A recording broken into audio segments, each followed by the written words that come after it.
Hi book lovers, my name is Christina and welcome back to Cozy Novel Niche. Today I'm filming in the evening, so I hope that the lighting situation doesn't bother you too much, but it's the best that I can get right now. And I decided to film this video about these books because I really desperately need to put them in boxes and send them to my new place that is not over yet, and hopefully it will be over by the end of the year, but I'm trying to just move slowly things and to create kind of a gentle moving process, let's call it that way. And I have a lot of books to send there, so these are the books that I recently acquired while I was traveling in Latvia. I visited my grandmother there and I ended up buying tons of books, and this is just the first part of the haul. These are all the books that I bought in English. And the reason why I went on a buying spree kinda is that in Latvia books cost still less than in Italy right now, because here in Italy prices went up like so much in the last couple of years, and there the prices are still kind of more reasonable, so I just went crazy and I bought all of the books. So let's start with the two books that are non-fiction that I will probably be keeping around for non-fiction November. The first one is Jane Austen at Home, and first of all, look at the lovely cover. This is quite kind of a chunky paperback because it has almost 500 pages, and it is a non-fiction book about Jane Austen's life. I really wanted to read something about Jane Austen and concretely about her life, and this book has been written by a historian, and what I loved was at the end of the description it says, Jane famously lived a life without incident, but with new research and insights, the author reveals a passionate woman who fought for her freedom.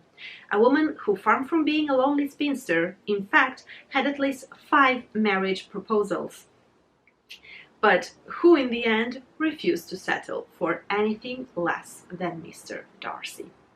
So I think it will end up being a lovely read. I mean, it's set in Regency, of course, and Jane Austen is such a beloved author. I love everything that she has written so far. I've not read everything, but it is a long-term plan of mine. So yeah, that's the first non-fiction book. And then the second one, I discovered it randomly and it was a little bit pricey, but it's a hardcover, a beautiful one, and it's To the Letter by Simon Garfield, A Journey Through a Vanishing World. So this actually is a book about the almost lost art of writing letters, and I think that it's so nostalgic and so lovely. Receiving and sending letters is such a beautiful thing to do, so I really wanted to read something about it. In the back it says, we have been writing letters to each other since the dawn of civilization, but letter writing may be about to come to an end. And I really wanted to have this book. I mean, it's kind of chunky again, almost 500 pages, but I think that it will end up being a lovely read, and I'm sure that when I will be over, like, look at it, the inside paper with the Austen, I'm sure that it will end up being a book that makes me want to write letters again. So yeah, that's a goal and also a great prospect for non-fiction November. Next book kind of shows how weak I am in front of a book on a shelf that has a less than reasonable price in this case, because it was discounted and it was just for €2.50. And it's the second book in a trilogy or a duology, I'm not sure. It's Stiletto by Daniel O'Malley, and I read the back of it and I decided that I have to buy it and read the first one. Pretty much it's about a secret society, I guess, of witches and wizards or something like that, and I mean, I don't have to know anything else. I actually ordered for myself the first one that's arriving at my home so that I will be able in the future to read it, but I mean, for that price I wasn't able to leave it there. It's chunker, I mean, it's very big. So I've never heard about it, but I hope that I will enjoy it because it really sounds like my cup of tea. Next to books, again, I blame it all on the price because there were 3 and 20 each, and it's the first book and the second one apparently. So the first thing that really caught my attention was the cover and the fact that there was Ophelia in it. So it's following Ophelia and Unveiling Venus by Sophia Bennett. And I don't know a thing about these books except what it says in the back, and it's like literally 3 lines. It says Mary Adams is a servant, a maid, a nobody. Persephone Lavelle is a mystery, a muse, a sensation. But in this scandal-ridden world of Victorian London, all secrets have a way of unraveling. What not to love, potentially. And on the second one, it says something about the first one, and it says a vivid portrait of Preraphaelite, I don't know how to pronounce it in English, Preraphaelite, Pre-Raphael, well, that period of time, that specific artistic movement, a vivid portrait of Preraphaelite glamour and the perils of beauty, desire, and independence. So it has to do, it's historically set from what I get, and it is a bit of a mystery. It has to do with artists and art and muses, and so it potentially can be a hit for me. So I got them. I mean, €6 for 2 books. Who am I to say no? Next, again, was a no-brainer for me because, I mean, the price and the author already sold it to me. It's by Ursula Le Guin, and it is Lavinia. I've never heard about this book by her. She's more well known for Earthsea, for example. And first of all, I hate this huge, gigantic price tag that I will try and get off the book. Poor little book. But what it tells in the back, just very briefly, is like Spartan Helen, I caused a war. She caused hers by letting men who wanted her take her. I caused mine because I wouldn't be given, wouldn't be taken. So it's Lavinia by Ursula Le Guin. And I mean, the premise is just amazing. It's about this Spartan princess, I guess, and her story. So it is kind of a myth retelling. I guess that it can be considered like that. So yeah, now I own it. When I will read it, I don't know. But I will read it for sure because a badass female character will love it here.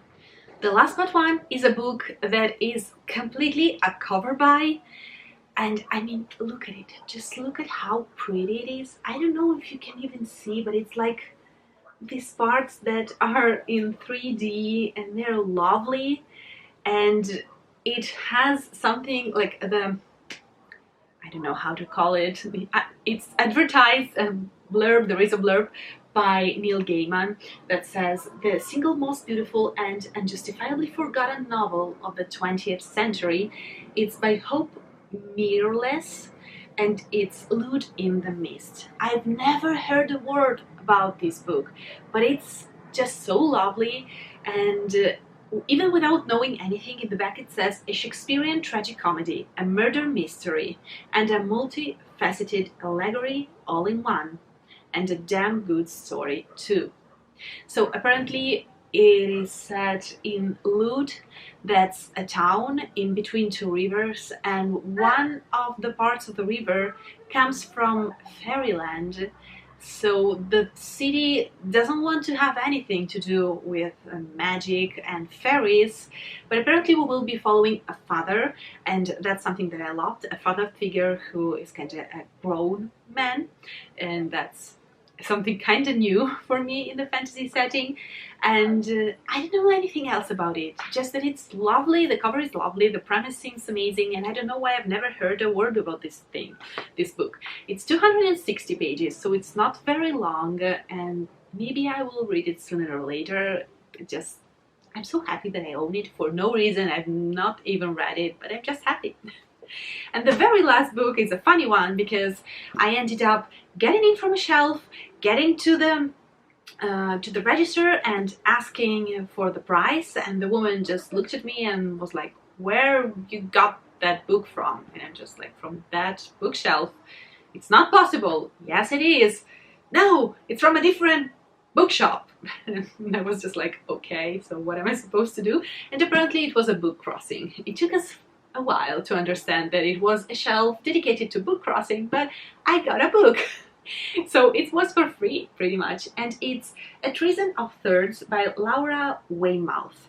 And again, a book that I knew nothing about. In the back it says that it's lyrical, heart-rending and magical. So I don't know if it's a fantasy or magical realism, not very sure, but it says here that when her father is convicted of treason, Violet is exiled from her beloved ancestral home. And apparently when she comes back, after years, I guess, I don't know, she discovers that the place has gone wild with grief. Vines and briars are crumbling the walls. Magic that once fed the land has turned dark and deadly, twisting blooms into thorns, poisoning livestock and destroying crops. Now Violet must decide if her destiny is set in stone and how far she will go to save her home before it destroys everything, including the boy she loves. And I don't know, it really made me think about creepy, cottagecore, witchy kind of book. I don't know if I'm completely amiss here and just going in the wrong direction, but it is what it seems to be like. So I will see when I will read it, and plus getting a book for free is always amazing. And yeah, this is the last book in English that I got from Latvia, and sooner or later I will film the second part. That's all the books that I got in Russian. So I hope that you enjoyed this video. Please let me know down below if you've read any of these books or if you're interested in any of them, and if you heard anything about this one, because for me it's such a mystery that I never heard anything about it. So yeah, thank you so much for watching, and I will see you very soon in my next video. Bye! Ciao!